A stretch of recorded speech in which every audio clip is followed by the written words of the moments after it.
You're listening to a Frequency Podcast Network production.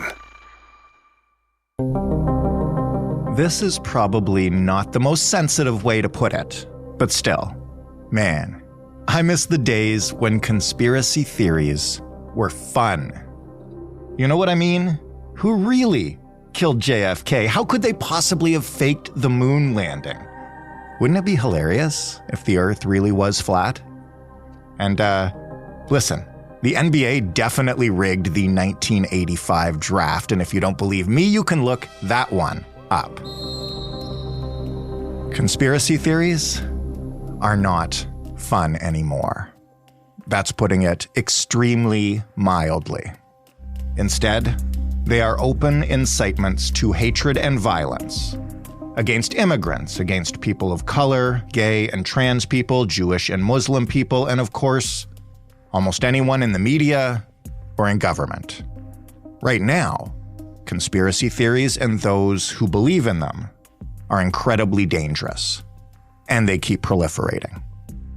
In 2023, experts who monitor how these things spread noticed a significant evolution in where and how widely these theories were circulated.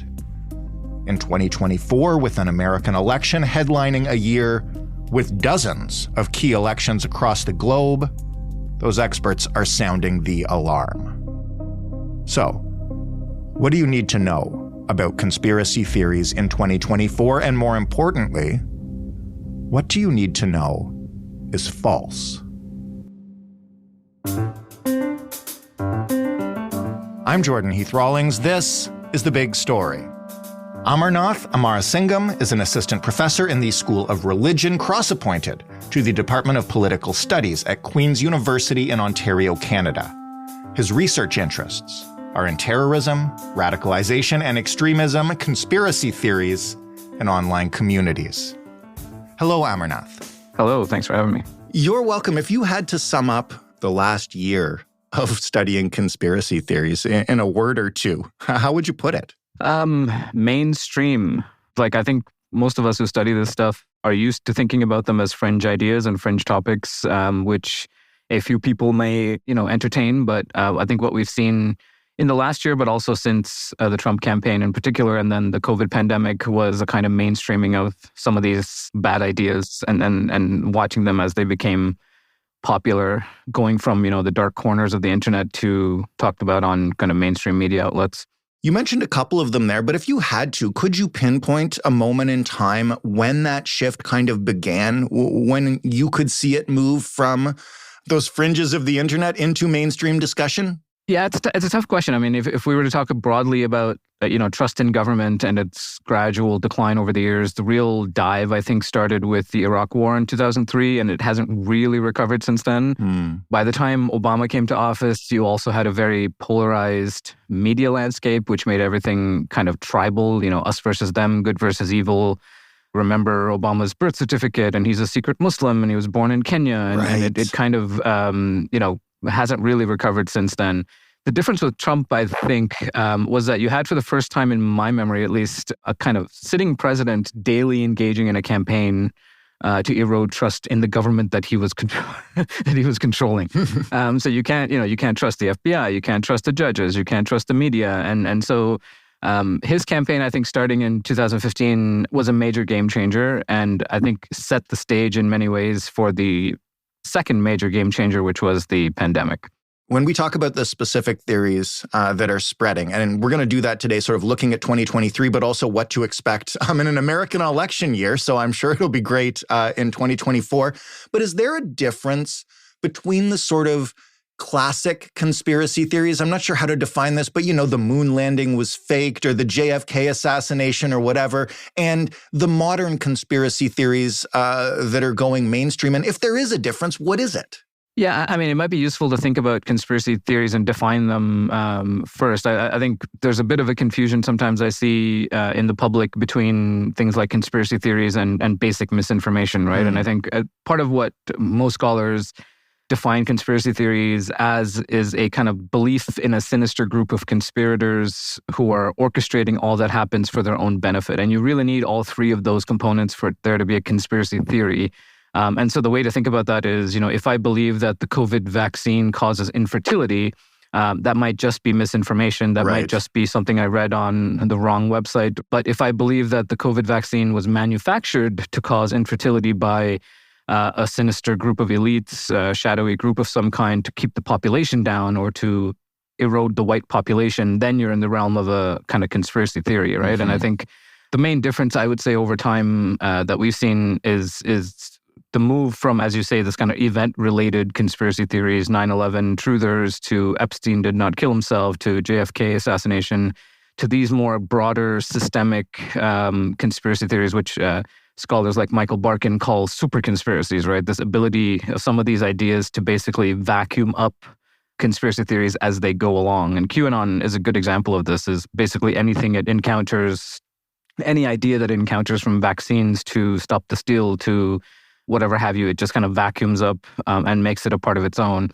And so I think that's the major shift that we're seeing in terms of, your question about the nature of the current ones. I would say there isn't much of a difference in the sense of particulars, but they're just more mainstream now, and they're more in our faces now, and they seem to be resonating a bit more with people than I'm used to. And so, a good analogy is, the guy with the "end is near" sign, you might see, in downtown Toronto or something. If you walk by him today and you see 2 people listening to him, but then you walk by a month from now and you see 30 people listening to him, the question isn't what message changed, because his message has always been the same. It's just for some reason that message is resonating with us more now. That, I think, is the problem here with conspiracy theories, is for some reason these ideas are resonating with people a bit more than they used to.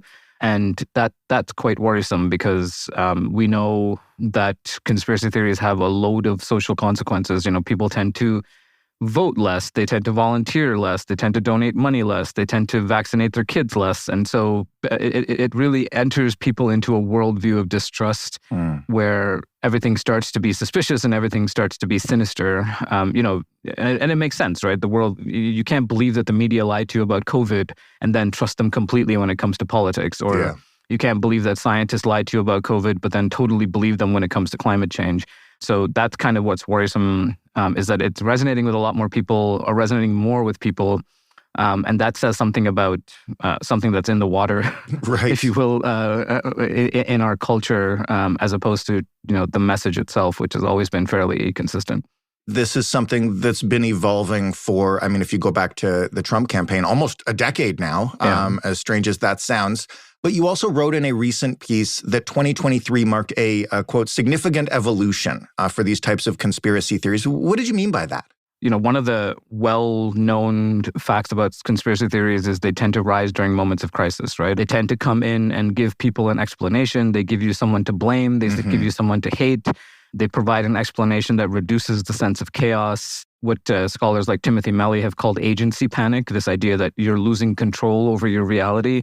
And conspiracy theories really come in to say, actually, we know who to blame. We know who's behind all this, and it's up to you to get out there and wake up a sleeping masses, right? A lot of the former QAnon supporters I've interviewed over time basically say that when they were in the thick of it, they felt like they were the vanguard, right? They were tasked with waking up the sleeping masses, and that they had to kind of do something at all times to bring this secret knowledge that they've been gifted to the public. And so that, I think, is how these things are evolving over the last little while. Is they tend to resonate more, they tend to have an impact on more and more people. And I think as crisis moments go forward, whether it's another pandemic or a war or climate change, I think we're going to be encountering this a lot more going forward. I wanted to ask you if maybe we could go through some of the more prominent conspiracy theories out there and, sure, debunk them. I think it can go without saying that a lot of these need debunking, but also just kind of unpack them a little so people understand them, because if they're in the mainstream now, they're going to encounter them in places that don't seem fringy. So maybe we could just start with what you singled out as the major one, and again, kind of a super conspiracy theory, the Great Replacement theory. What is it? Where did it come from?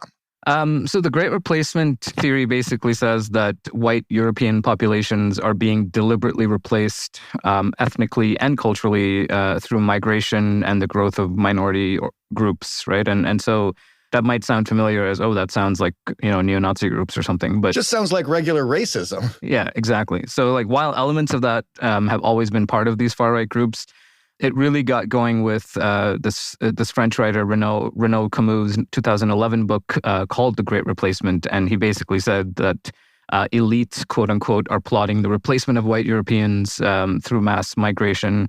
And the reason we single it out is it's one of these rare conspiracies that has inspired several lone actor attacks from Christchurch in New Zealand.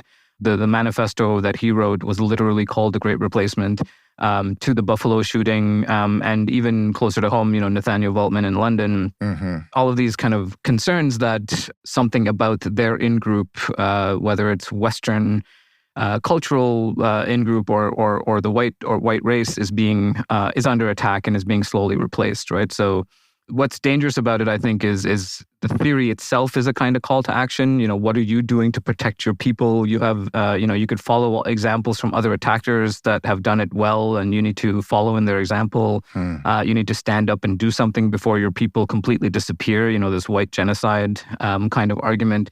And if you read a lot of their attacker manifestos, they add a level of urgency and imminent threat to their in-group in a way that, the faked moon landing doesn't, right? And I think that's what that kind of moral urgency is what makes the Great Replacement in particular kind of dangerous, because it's proven to actually inspire a lot of attacks over the last little while. This is a theory that has been around for some time in one form or another. Yeah. Why has it spread so far and wide since the pandemic began? Yeah, I think there is a real sense of loss of control, very rapid demographic changes, very rapid cultural shifts that a lot of these white supremacists are feeling most acutely, right? So I've interviewed a whole host of former neo-Nazis and some current far-right members as well. And for them, the speed at which cultural change is happening, the speed at which demographic shifts are happening isn't just something that's happening through natural policy. It's actually an orchestrated attempt to get rid of them. And once you start to think that way, whether it's the Democrats or the Liberal Party of Canada or Jews or CIA or whoever is orchestrating the slow replacement of your community and things that you hold dear, then it's a kind of call to action. And so I think part of it is just natural flows of immigration and demographic shifts and cultural changes that are happening in the background. But for these guys, and it's mostly guys, right? For these guys, it is a kind of orchestrated attempt to get rid of them, which I think is what's galvanizing a lot of the violence. We'd covered last year the 15-minute cities conspiracy, mostly because it seemed so ridiculous to take something that is so clearly sort of an innocent urban planning term and create something so sinister from it. But you categorized it as a restriction of freedom conspiracy. Can you explain that category and how and why they've become so attractive? Yeah, it's perhaps an inelegant term that we use to kind of capture a bunch of these similar conspiracies, which purport to show that the government is, dead set on taking our freedoms, controlling our behavior, controlling and limiting our mobility, controlling our choices, and so on. And so the pandemic really gave a boost to this kind of thinking with, the anti-lockdown movements and the anti-vaccine movement and the anti-vaccine mandate movement. And it really got a boost after the pandemic. Perhaps the funniest one is this 15-minute city one, which is a fairly boring urban planning concept and, try to protect our mental health and protect the environment by keeping a lot of the things that we can access within a 15-minute walk. And that has now been transformed into, it is a plot to restrict personal freedom and movement. It is a plot to confine individuals to small areas and control their activities. And the Agenda 30, which is a kind of UN movement around sustainable development, has also gone through a similar conspiratorializing, which is basically to say that global elites are trying to reduce the world's population and control people's lives, et cetera. The reason I trace this back to the pandemic is because it was this moment when any initiative by governments, any well-meaning initiative by governments was immediately reinterpreted as governmental overreach to impact our freedoms and to take away our freedoms. The kind of distrust in government and government initiatives really began in its current form with the pandemic and lockdown initiatives, which is now touching basically anything that governments want to do that is about the communal well-being or community well-being as opposed to the individual. We're used to seeing this in the U.S. With the gun rights. They're coming to take our guns phenomenon, but Yes. it's transforming into basically anything, any global initiative, any local initiative that is trying to impact individual freedoms at a fundamental level, to say that we should be thinking about the community, people outside of ourselves, as opposed to just us. And that's automatically being reinterpreted as sinister. I mean, not to put too fine a point on it, that sounds just awful for the future of civilization in general, that any sort of collective goodwill push is now being interpreted as a way to control people. Like, that's the first step down what seems to me at least a pretty dark road. Yeah, I mean, this is what I was saying earlier in terms of it's almost not about the ideas anymore. It's about how people approach the world around them, how people approach information, trust in government. And so conspiratorial thinking really puts you in a worldview that everything around you is suspicious, everything around you is sinister, everyone's out to get you. And so something as simple as a fairly boring urban planning policy becomes a sinister plot by the global elite to keep you within, confine your movements and confine your choices. That really impacts how you view the outside world, and particularly, those in power. The last specific one I want to ask you about from last year, and I guess moving into this year, is the groomer conspiracy. And is it even really a conspiracy? I don't see the actual narrative here. It just sounds like homophobia and transphobia. Like, I don't see the sinister secret plot. Do you know what I'm saying? No, you're right that some of the ways it manifests doesn't fit the kind of earlier definition of conspiracy theory that I was talking about as requiring sinister actors and so on. But there are definitely versions of it that spill over into conspiracy, particularly when expressed by some white supremacist groups who often talk about the gay agenda or the trans agenda as eroding, the purity of the white race, making sure white people have less children and things like that. And even outside the white supremacists, I mean, there's often talk of kind of elites and pedophilia, particularly linked to the QAnon movement, and some of the rhetoric coming out of the protests that we've seen, anti-trans protests that we've seen even in Canada, which, kind of spills over into some shadowy elites that are pushing this, to kind of erode culture in some way, erode our culture in some way. And so a lot of these movements go simply beyond, generic homophobia or generic transphobia into arguing that the mere education of some of these concepts and gender-affirming care is actually a broader, sinister plot by elites in power to, erode white culture, erode morality in society as a whole, and things like that. So while that kind of rhetoric isn't mainstream at the moment, it is kind of very much part of some of these movements, which we might see kind of grow as these movements evolve. As we start to see these theories more and more in the mainstream, and as people who would otherwise never encounter them start to hear them and maybe start to wonder, and maybe because of a particular place they're in mentally start to think that they make sense, how do we debunk these theories when they're just sort of getting their hooks into people who would otherwise have never been exposed to this stuff? Debunking doesn't necessarily work unless some of these individuals have already one foot out the door, right? I used to argue a lot with conspiracy theorists back during 9/11 truther days, and I kind of describe it as punching a waterfall, right? They're just immersed in this content. They're immersed in every tiny detail, and you're not. They know at what temperature steel burns and you don't, right? And so it's just going to be a kind of complete waste of time to go tit for tat with people who are deeply immersed in conspiracy theories, because this is their whole life, and you're not prepared to argue with them. And it often has a kind of backfiring effect. But what I will say is some of the former QAnon folks I've interviewed who have kind of slowly found their way out of these movements often say that it's important that we have resources ready for them when they leave.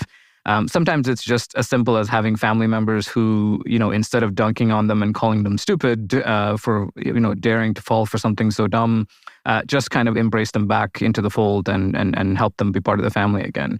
Interpersonal relationships also work. I've heard a lot of stories about anti-COVID vaccine people who, just after talking to their pediatrician who they've known for years, have changed their minds, right? So that kind of interpersonal one-on-one conversation with trusted people tends to have an impact as opposed to making it all political.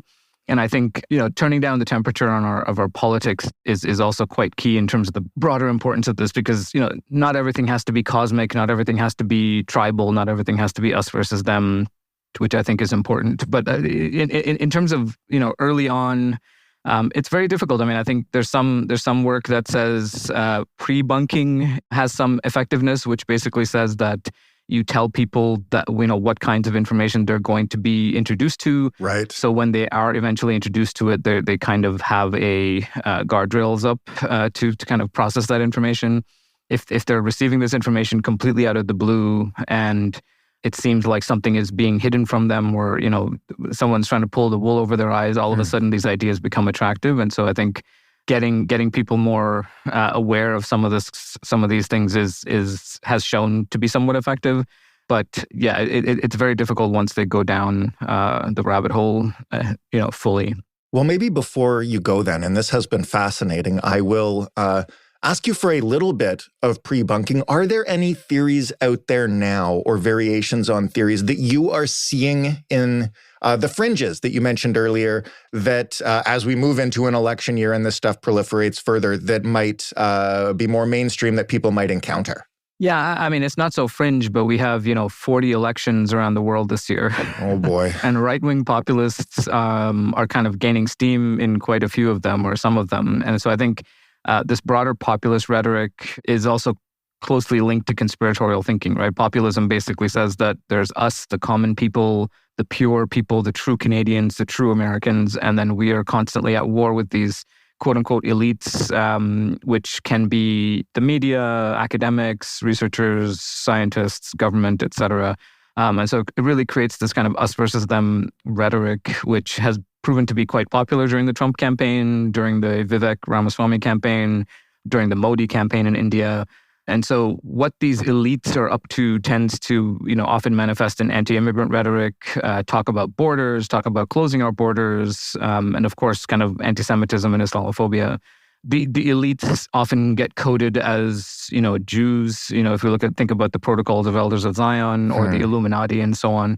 And I think that populist sentiment, which is proving to be a kind of part of a lot of these elections that are upcoming this year, is what is worrying me. It's not so fringe, but it's definitely going to be a thing that keeps us up at night, I think, this year. And I think the Trump campaign itself and the Modi campaign in India, just the campaigning itself is going to be harmful, even if they actually don't win. Just the way they carry it out and the kinds of rhetoric that they allow to become mainstream is in itself going to be harmful, I think. Sounds like a prescription for not a great year politically and otherwise. Amarnath, thank you so much for this, and thanks for all the work you do in this space. Thank you. Thanks for having me. Amarnath Amarasingam, assistant professor at Queen's University, specializing in, among many other things, the spread of conspiracy theories. That was The Big Story. For more from us, you can head to thebigstorypodcast.ca. If you have feedback for us on this podcast or any other episode we've done, we would be delighted to hear it. You can send it to hello@thebigstorypodcast.ca, or you can speak it on a voicemail by calling 416-935-5935. In every podcast app, you will find The Big Story. In some podcast apps, you will have a chance to like and rate and review The Big Story. If you haven't done that yet, that is one of the key ways new people find this show, and we would be most appreciative if you'd spare a minute to do that for us. Thanks for listening. I'm Jordan Heath Rawlings. Don't believe everything you hear. We'll talk tomorrow.